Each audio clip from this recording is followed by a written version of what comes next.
The deep wilderness, the deep woods, the outdoors, no matter what you call it, there are definitely scary and unsolved mysteries at every turn. Welcome back to the swamp, my friends, and welcome if you're new. Today I'm going to be sharing some creepy and allegedly true outdoors horror stories that'll freak you out tonight. Now, these stories may take place in the darkest and deepest parts of the woods, but that doesn't mean you should be scared of hitting that like button and subscribing if you're new. If you have a story from the great outdoors that you would like to share too, be sure to submit it at swampdweller.net or the email you can find in the description down below. I'd love to share your story with everyone here in the swamp. Now, without further ado, let's jump into these creepy and allegedly true deep wilderness horror stories that'll freak you out tonight. Upstate New York Horror by Skylar. This takes place in New York. Not the city, I'm from upstate. There are lots of woods for being a state with a vast city. My story starts with me going to my grandma's property. She owns about 100 acres of wooded and cropped land. It was a sunny and pleasant day.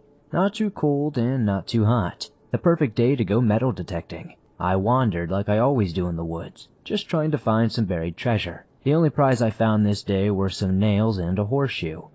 I never saw anything unsettling, and only had a few weird or scary occurrences on this plot of land in general, so I didn't think I was in danger until the telltale signs showed. Suddenly, I had noticed that the woods around me had gone silent. I could only hear the goons, podcast, and my footsteps, so I turned off my phone, looked around, and listened to the very fast rustling in the trees and leaves on the ground. I did get a bit scared. But I was in the woods. It could be anything. I picked up my shovel, which is a military shovel. The creature is still zooming by and around me until it blindsided me and took a piece of my leg out. But I also got a good hit on whatever this was. My crash sent this thing scurrying to the ground, and once it gathered itself, it looked at me with big red eyes, and then to my horror, it stood on 2 legs. Right now, I'm scared out of my wits.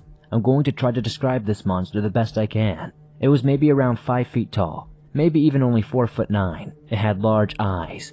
It had right-length arms and legs compared to its height, but was built like a bodybuilder. It closely resembled a buff lemur, just at a colossal size. It was covered head to toe in dark reddish-brown fur. It had claws on its legs and feet about 2 inches long, and what they did to my leg was sharp as hell. I've seen and learned a lot about cryptids and the works, but the only thing I can classify this creature was potentially a devil monkey, but I don't think they were even native to New York. It just stood there, sizing me up for some time, until it suddenly lunges at incredible speed toward me. I got lucky though, and put the shovel up to my head and blocked its attacks before it could take off my head. At this moment I realized this thing wasn't trying to scare me away. It was going for the kill, so I lunged at this creature and hit him over the head as hard as I can as my arms would let me. It seemingly put it down to the ground, and I didn't let up. I continued to bash it a few more times until I saw blood, and I began to run after this. I was trying to gather my thoughts and calm down a little, but I picked up the pace when I realized that the woods were still silent. I may not have killed this thing, but I definitely injured it, and there could be more than one. I couldn't tell if I was hearing footsteps around me or what was happening, but I was just trying to chalk it up to paranoia. I kept running until I was out in the open field, and then the footsteps suddenly stopped. I could chill out for a second. I called my mom and dad to tell them where I was, and I was taken to a hospital. I've been back to the woods many times. I haven't heard or seen anything like this ever since, but I now carry a large knife, a hatchet, and a machete, since getting a gun in New York is like pulling teeth.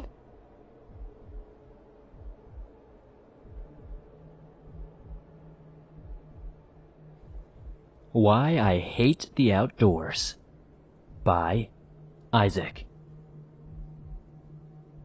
I am not an outdoors guy at all.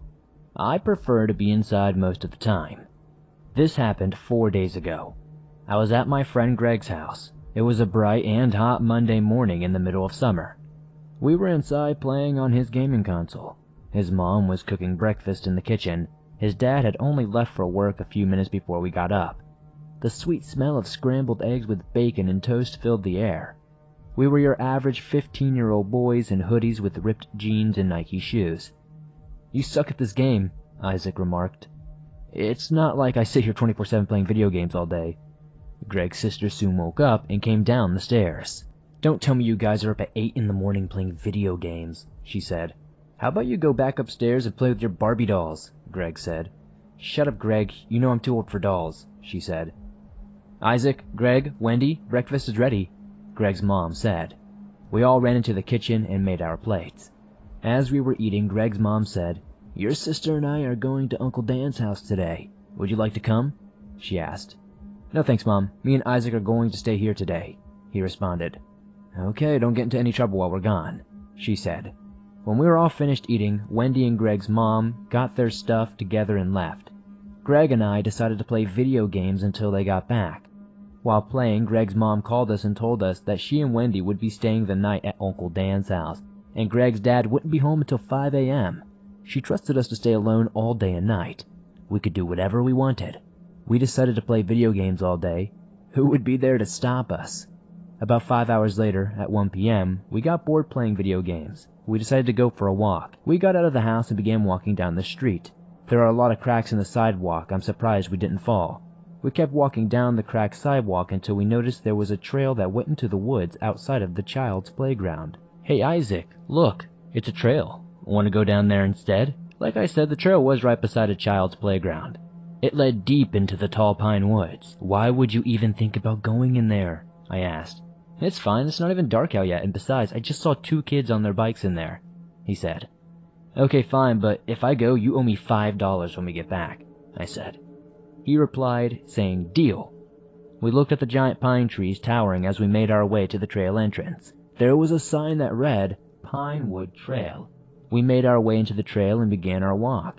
You could hear the sound of birds chirping and the leaves rustling in the wind. "It's peaceful out here," I said. "No kidding," he replied. We kept walking for what felt like minutes. We were at least a mile into the trail when we spotted a deer in the distance. "Wow, that's a huge deer," Greg said. Honestly, I wasn't all that intrigued, though. I was more focused on a particular sound I heard. I swear I was hearing tiny whispers in my left ear. A woman's voice. "Isaac," is what I could make out. I turned around and saw nothing. "You okay, bro?" Greg asked. Yeah, I'm fine," I replied. We continued walking farther and farther into the trail. As we continued down the path, I couldn't help but notice that it sounded like the wind was calling me. "Isaac, turn back now." I started to get freaked out. "Greg, can we head back now?" I asked. "Why do you want to leave already?" he asked. "I don't know, man. This place just gives me the chills," I replied. "Oh, are you scared of the boogeyman or something?" he replied. "Seriously, dude, can we turn back?" I asked. "After we walk 2 more miles," he replied. "Okay, just make it quick." While walking, I saw what I could only make out to be a woman in black and white jacket with blue jeans on. "Hello?" I called out, but got no response. She began to walk away and soon disappeared behind a tree. "Who are you talking to?" Greg asked. "I thought I saw someone," I replied. "It's probably just someone else walking the trail, man," Greg said. We continued down the trail. Once we finished walking those 2 miles, Greg and I decided to head back. As we were heading back, we could see the sun begin to set behind the top of the trees. We started to walk just a bit faster. As we were walking, I thought I saw a silhouette in the corner of my eye, almost like a shadow, but I ignored it and kept wandering back to the trail entrance. It was dark by this point, and I could barely see anything. Good thing we had our phones on us, and we turned on our flashlights and kept walking. Over our footsteps, I heard a faint growl from the woods to my right. I stopped. "Greg, did you hear that?" I asked. "Yeah, I heard it," he replied. "Do you think it was a bear or something?" I asked. "I don't know, but whatever it is, I don't want to meet it. Keep walking." While talking, a bear-like roar interrupted us. We both screamed and ran in opposite directions. While running, I shined my flashlight on my phone at it. What I saw was absolutely horrifying. A pale creature, with no fur and no clothes. It was bald and had deep red eyes. It stood about 8 feet and had a mouth full of razor-sharp teeth. I screamed to Greg, "This isn't a bear!" I shouted as loud as I could. He looked back and screamed even more. We were beginning to run out of breath until I saw a set of bushes we could hide in. We turned off our flashlights and hid. We could hear it sniffing around for us. As it made its way toward the bush we were hiding in, we prayed that it would not find us. Then it let out the same roar we heard it do. And then, just like that, it ran off. "What was that thing?" I asked. "I don't know, but we need to get the heck out of these woods ASAP," my friend said. We got up from the bush we were laying in and looked around. This thing was nowhere to be seen. As we made our way out of the bush and back to where we came from, I could hear that same voice again. "Go all the animals. They'll show you away." I saw a little blue jay up in the tree. I signaled for Greg to follow me. I could still hear the creature off in the distance as I followed the blue jay. I could still barely see anything, just the light of the full moon. But that barely even made it enough for me to see. We had finally made it back on the trail somehow. We continued down the path that we took to get here. We could see the entrance. It was right up ahead. That's when the creature stepped in front of the door. We ducked behind a large tree in hopes that we could hide from it again. It began to walk toward us. Its heavy footsteps echoed through the woods as it marched its way towards us. It was about 5 feet away from the tree I was standing behind. Greg was behind the tree right next to me. It grabbed onto the tree I was standing behind. It peeked its head around the tree. It almost saw me until it backed off and disappeared into the woods at that exact moment. Greg and I made a run for the trail. We straight up ran home without stopping, probably going faster than we ever have in our lives. I don't know what made it stop. I don't know why it didn't attack us. But all I know is that I'm grateful to be alive.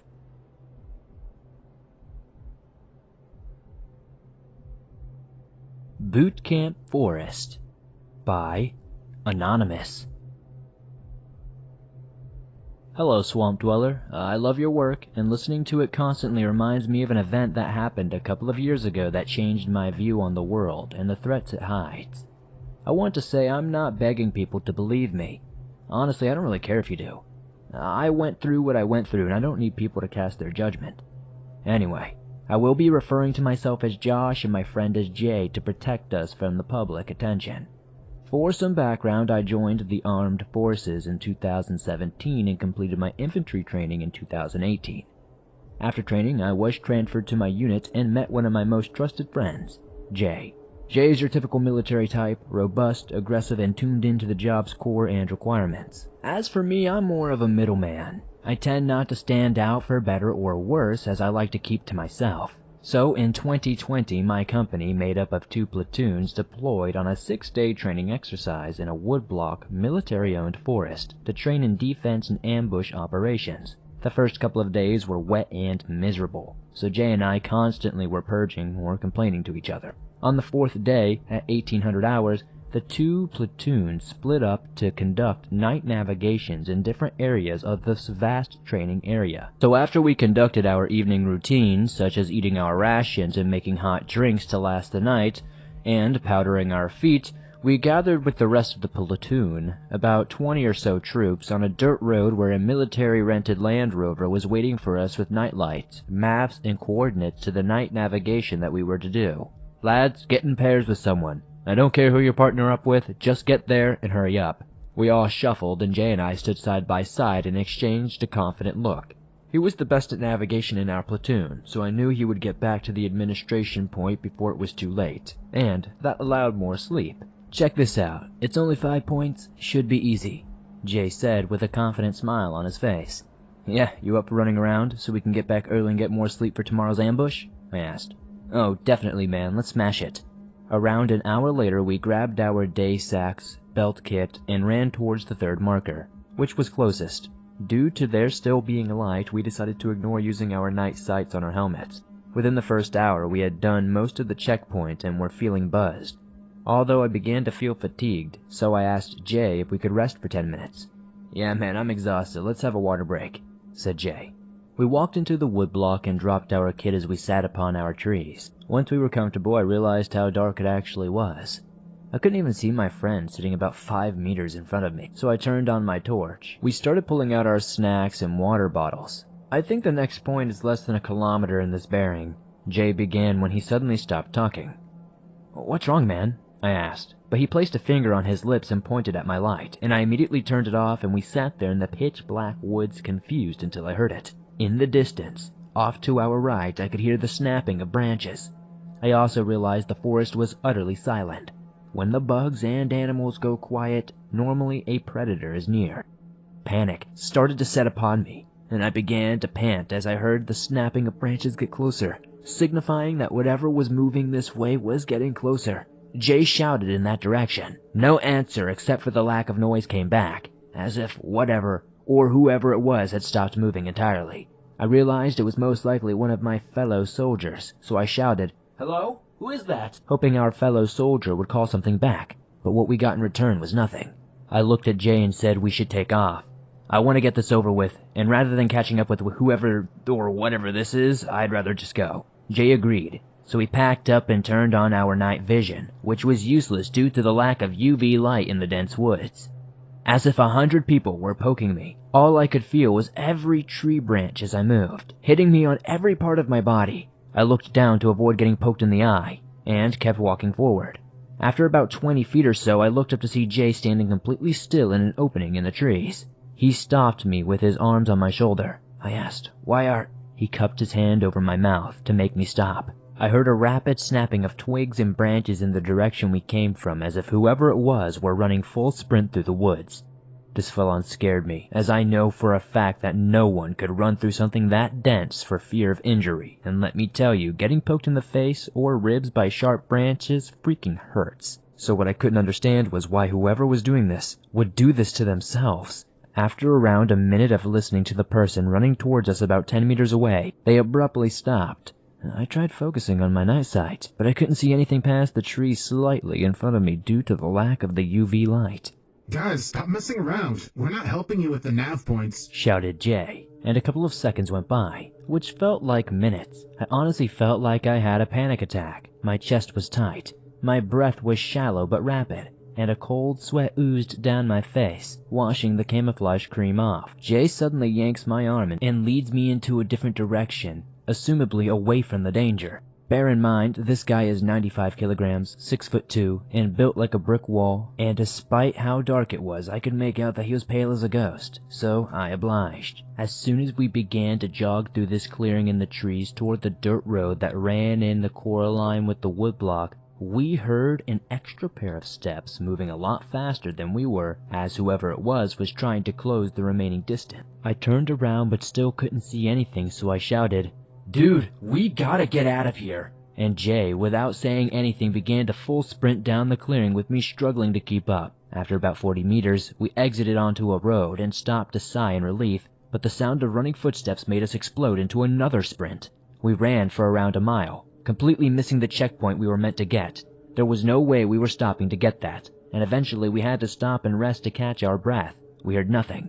No running, no bugs, no branches snapping. We stood there gasping for air when a loud thud echoed, followed by someone dropping something that sounds like a sandbag on a pile of sticks. I see Jay on the ground. I fall to my knees to check on him. I thought he had passed out when I felt a pouring liquid from his face running all over my hands. Without thinking, I pulled out my flashlight, flipped up my night sight, and turned it on to see blood all over my hands, soaking into my sleeves as well as the earth around where Jay's face was. I shined the light in his face to see blood pouring from his nose. I quickly examined his nose to see a vast open gash in the center. Jay, what the hell, man? You should have told me you were feeling faint. I looked a little to the right and noticed a blood-soaked rock the size of a baseball at the very least from where I was kneeling. I realized in that moment that the rock was what hit him and made him go to the ground. I immediately stood up, filled with rage, and screamed, "Hey, I don't know who's messing around with us, but you just injured Jay, you freaking idiot." But I heard nothing in return. "Coming out now or I will freaking find you." Nothing. There was nothing in return. Then I began to put the pieces together. Someone had chased us for miles and then just attacked us with a rock, which means they're incredibly close and they are watching us. I began using the torch to scan my arcs, but couldn't see anything hiding in the woods to my left or right. I start to panic and look down to check on Jay. I only realized then that he's unconscious. "Oh crap," is all I can mutter. I'm stuck with my unconscious friend, while some sicko is practically hunting us and is just watching and waiting to see what I do next. I slowly unclip my survival knife from my tool belt, flip it open, and scan my arcs more slowly, so I don't miss anything. After thoroughly scanning my right and some of my left, I see it. A yellowish dot next to a tree. At first, I just stared at it in confusion, until it quickly disappeared and reappeared. Something or someone just blinked. I panicked, dropped my torch, and began shaking Jay for him to wake up. Feeling a small puddle, most likely blood, hit my knees as I knelt next to his head. In a flash of instinct, I reached for his water bottle and began pouring it on his forehead, trying to shock him into waking up. I looked over to see yellow semicircles hovering at least 7 feet off the ground. It was getting closer. I picked up my knife and held it tight in my right hand while tapping Jay's cheek with my other, not once looking away from whatever this thing was. I could make out that it was slowly approaching from the tree, hiding behind each tree as it came closer and closer, as if it were savoring the moment. Suddenly, I felt movement from Jay as he began waking up, but I dared not look at him. Jay, you conscious?" I whispered. What's the... Oh, my face is killing me. He groans while he sluggishly starts to move around on the floor. "Jay, get the F up right now. Man, if you don't, we're both gonna get hurt or die. I don't know, man. Just get it now," I gasped.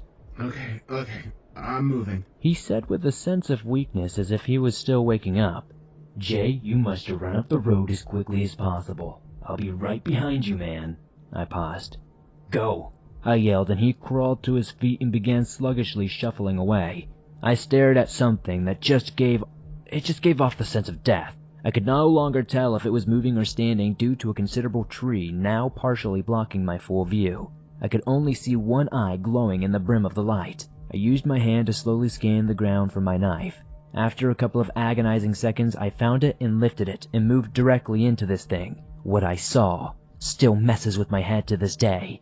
I can't understand it. It was a tall, humanoid, gray-skinned creature with yellow eyes, no hair, and no ears. The sight of it chases me through my nightmares. A split second was all it took to put me into a fight or flight moment, and I chose flight out of a sense of survival. I ran, knife and torch in hand. I ran for miles because I ran out of the 18-mile woodblock radius and into civilian-used roads. I kept running until eventually a military troop transport slammed its brakes, and my platoon sergeant and the platoon medic grabbed me and forced me into the back of the vehicle. I don't remember falling asleep. I just woke up in a hospital bed.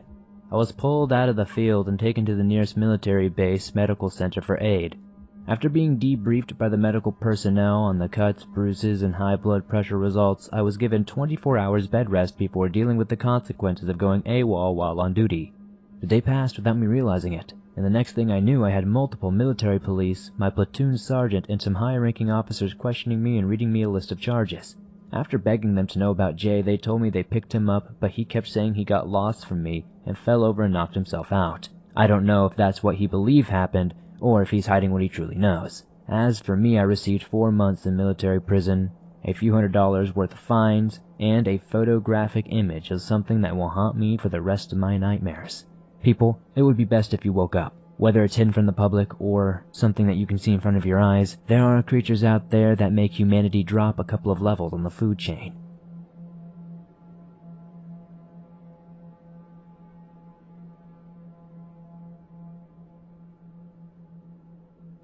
Thanks for listening to these creepy and allegedly true deep woods, deep wilderness, great outdoors horror stories.